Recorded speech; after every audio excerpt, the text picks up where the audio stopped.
শাড়িটাই খুঁজছে তো, এই শাড়িটাই খুঁজছো। এই শাড়িটা আমি সকাল থেকে রেখেছি দেখাবো বলে।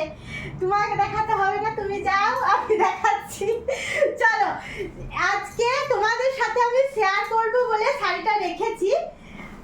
আমি মমিতা চলে আসলাম একটা ছোট্ট শাড়ির ভিডিও করব বলে।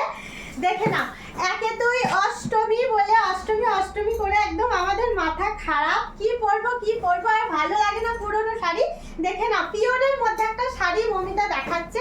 যদি ভালো থাকে স্ক্রিনশট নিয়ে, ভালো লাগলে ওতে অবশ্যই কিন্তু এটা বুক করো। দেখো দুই দিকে এরকম চওড়া করে পার পাচ্ছ, একটা ছোট্ট ভিডিও করে তোমাদেরকে দেখিয়ে দিচ্ছি। দেখে নাও, এইটার মধ্যে সীমাবদ্ধ নয়, এটা কুচিতে দেখো ধূর্ধর্ষ রেড কালারটা দিয়েছি, যাতে পরার পর লাল সাদার কম্বাইনটা দারুণ লাগে দেখতে। দেখে নাও, এই শাড়িটা আমি কখন থেকে দেখাবো বলে তোমাদের সাথে রেখেছি।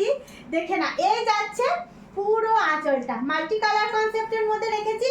শাড়িটা তোমাদের কেমন লাগলো জানাতে লাগবে, সাথে পাচ্ছ ব্লাউজ পিস। চলো আজকে দেখে না, শাড়িটা পুরোটা দেখালাম। হ্যাঁ, একটু এটা তোমার কি বলে, দেখে না পুরো শাড়িটা। হ্যাঁ দেখো, এটা কিন্তু অষ্টমীর জন্যই আমি দেখালাম। যারা পিওরে অষ্টমীর জন্য রেড সাদার জন্য একদম পাগল, তারা নাও। আর ভিডিওটা বড় করবো না, কারণ হাতে সময় সীমিত। টাটা।